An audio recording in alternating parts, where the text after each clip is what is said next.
बिस्मिल्लाहिर्रहमानिर्रहीम। Today's topic of discussion is cell injury. आज की इस वीडियो के अंदर हम सेल इंजरी को कवर करने वाले हैं with the help of medical notes. अगर आपको ये नोट्स चाहिए तो आपने डिस्क्रिप्शन के अंदर लिंक पे क्लिक करके मेडिकल नोट्स की ऐप को डाउनलोड कर लेना है और आप इन सब नोट्स को हासिल कर सकते हो, वो भी फ्री में। तो सेल इंजरी को स्टार्ट करते हैं। सेल इंजरी जब होती है जब सेल के ऊपर जो स्ट्रेस अप्लाई होता है वो स्ट्रेस अडाप्टेशन वाली कैपेसिटी को रीच कर जाए, यानी वो स्ट्रेस रिलेटिवली ट्रांजिएंट के बजाय सिवियर परसिस्टेंट था। इस केस के अंदर सेल को इंजरी पहुंचेगी और सेल की इंजरी रिवर्सिबल भी हो सकती है, इरिवर्सिबल भी हो सकती है। इरिवर्सिबल इंजरी के अंदर सेल वापस अपने नॉर्मल फंक्शन को अटेन कर सकता है, लेकिन इरिवर्सिबल सेल इंजरी के अंदर सेल की डेथ हो सकती है और ये इरिवर्सिबल, वापस इसको हम रिवर्स नहीं कर सकते। अब डिपेंडिंग अपॉन सेल की इंजरी रिवर्सिबल होती है, इरिवर्सिबल होती है, तो ये स्ट्रेस की टाइप के ऊपर डिपेंडेंट होता है कि इस टाइप का स्ट्रेस है, इसकी सिवेरिटी क्या है और टाइप ऑफ सेल क्या है। फॉर एग्जाम्पल आपको पता है कि अगर इस्कीमिक इंजरी प्रोवाइड करते हैं न्यूरॉन को, स्केलेटल मसल को, तो ज़्यादा इंजर्ड होने के चांसेस न्यूरॉन की है, क्योंकि न्यूरॉन इस्कीमिया को रेजिस्ट नहीं कर सकते लेकिन स्केलेटल मसल कर सकती है। ओके। और अगर इस्कीमिया स्लोली डेवलपिंग होगा तो इस केस के अंदर एट्रोफी हो जाएगी, जिस तरह रीनल आर्टरी अथेरोस्क्लेरोसिस के अंदर। ओके। अब आपको सेल इंजरी के कॉजेज़ का पता होना चाहिए। सेल इंजरी के क्या क्या कॉजेज़ होते हैं। Number 1, inflammation. इन्फ्लेमेशन की वजह से सेल इंजर्ड हो सकता है। इन्फ्लेमेशन भी आगे एक्यूट या क्रॉनिक हो सकती है। न्यूट्रिशनल डेफिशिएंसी या एक्सेस से भी सेल डैमेज हो सकता है, जिस तरह आपको पता है कि एक्सेस कॉपर की वजह से विल्सन डिजीज़ हो सकता है। हाइपोक्सिया की वजह से, इस्कीमिया की वजह से, ट्रॉमा की वजह से, जेनेटिक म्यूटेशन की वजह से, केमिकल एजेंट की वजह से, ड्रग्स की वजह से भी, इन्फेक्शियस एजेंट है, इम्यूनोलॉजिकल रिएक्शन की वजह से, आउटो इम्यून हाइपर सेंसिटिविटी की वजह से सेल डैमेज हो सकता है। अब सेल की इंजरी रिवर्सिबल भी हो सकती है, इरिवर्सिबल भी हो सकती है। अब इन दोनों को देख लेते हैं, रिवर्सिबल सेल इंजरी और इरिवर्सिबल सेल इंजरी। मेन एक जो हम major cause of cell injury क्या होता है हमारी बॉडी में, हाइपोक्सिया, इस्कीमिया होता है। हाइपोक्सिया करता है कि ऑक्सीडेटिव फॉस्फोरिलेशन को इम्पेयर कर देगा। हाइपोक्सिया की वजह से ऑक्सीजन सप्लाई कम हो जाएगी। ऑक्सीजन सप्लाई कम हो जाएगी तो एरोबिक मेटाबॉलिज्म रुक जाएगा। जब एरोबिक मेटाबॉलिज्म नहीं चलेगा तो एटीपी की सिंथेसिस रिलेटिवली कम हो जाएगी। जब एटीपी की सिंथेसिस कम हो जाएगी तब सोडियम पोटेशियम एटीपीएस पंप काम नहीं करेगा, जिसकी वजह से सेल के अंदर सोडियम, कैल्शियम, वाटर की डेपोजिशन होना शुरू हो जाएगी। सेलुलर स्वेलिंग बोलते हैं। कैल्शियम पंप भी इनएक्टिव होना शुरू हो जाएगा। कैल्शियम साइटोसोल के अंदर बिल्डअप होना शुरू हो जाएगा। कैल्शियम आगे प्रोटीन को एक्टिवेट करेगा। कुछ प्रोटीन प्रोटीएज होती है, कुछ एंडोन्यूक्लियसिस होती है, कुछ फॉस्फोलाइपेसिस होती है, जो सेल के अंदर कार्बोहाइड्रेट, प्रोटीन, लिपिड्स को तोड़ना फोड़ना शुरू कर देती है। लैक्टिक एसिड का बिल्डअप होना शुरू हो जाएगा। एनारोबिक मेटाबॉलिज्म की वजह से, लैक्टिक एसिडोसिस की वजह से पीएच ड्रॉप कर जाएगी। प्रोटीन की डीनेचुरेशन हो सकती है, डीएनए प्रेसिपिटेट हो सकता है। अब major hallmark of reversible cell injury cellular swelling होता है। अब सेलुलर स्वेलिंग की वजह से लॉस ऑफ माइक्रोविलाई खत्म हो जाएगी। एंडोप्लाज्मिक रेटिकुलम के स्वेलिंग की वजह से राइबोसोम की डिसोसिएशन हो जाएगी और जब राइबोसोम एंडोप्लाज्मिक रेटिकुलम से डिसोसिएट हो जाएंगे तो प्रोटीन की सिंथेसिस कम हो जाएगी।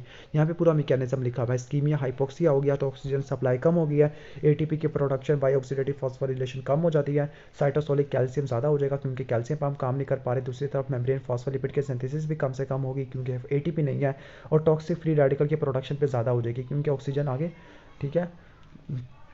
टॉक्सिक फ्री रेडिकल वैसे प्रोड्यूस होते हैं इन्फ्लेमेशन की वजह से। आपको पता है कि जब सेल डैमेज होता है ना तो वहाँ पे इन्फ्लेमेटरी मीडिएटर्स आना शुरू हो जाते हैं, मैक्रोफेजेस प्रोड्यूस करना शुरू कर देते हैं।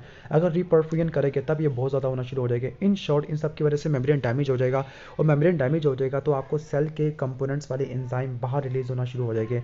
न्यूक्लियर चेंजेस के अंदर पिकनोसिस, कैरियोलाइसिस, कैरियोरेक्सिस है, सेल डेथ, माइलिन फिगर्स नजर आ रही है और एंजाइम का लेवल बढ़ जाएगा। For example serum glutamate, amino transferase, LDH है, कैरिएटिन फॉस्फोकाइनेज है, सीकेएम भी है और कार्डिक ट्रोपोनिन होता है। ओके। तो यहाँ पे पूरा एक मैकेनिज्म बताया हुआ है। रिवर्सिबल सेल इंजरी के कुछ हाल मार्क्स लिखे हुए हैं कि swelling of endoplasmic reticulum, mitochondria, myelin figures, membrane blebs होते हैं, फिर नेक्रोसिस वगैरह में break down of plasma membrane, ये लिखा हुआ सारा ठीक हो गया। ओके। यानी पहले सेल की इंजरी रिवर्सिबल होती है, बाद में वो रिवर्सिबल हो जाती है। जो मेजर हाल मार्क है रिवर्सिबल सेल इंजरी का, वो मेम्ब्रेन डैमेज है, जबकि रिवर्सिबल का सेलुलर स्वेलिंग होती है। प्लाज्मा मेम्ब्रेन डैमेज हो जाएगी तो साइटोप्लाज्मिक एंजाइम लीक आउट कर जाएगी, कैल्शियम साइटोसोल मेंटर होना शुरू हो जाएगा।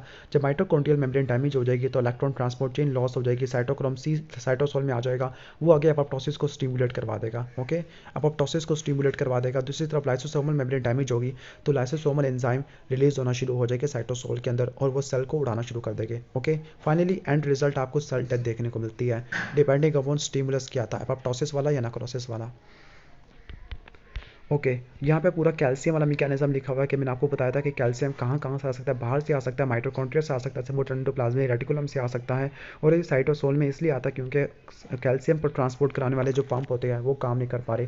फाइनली इस कैल्शियम के ज़्यादा होने की वजह से मेम्ब्रेन डैमेज, न्यूक्लियर डैमेज हो जाएगा, प्रोटीन की सिंथेसिस कम से कम हो जाएगी, एटीपी की सिंथेसिस कम से कम हो जाएगी, और दूसरी तरफ डिक्रीज ऑक्सीजन, ऑक्सीजन की सप्लाई की वजह से मेम्ब्रेन डैमेज हो जाएगा। और ये पूरा फ्लो चार्ट हम पहले कवर कर चुके हैं। ओके, पूरा फ्लो चार्ट कवर कर चुके हैं।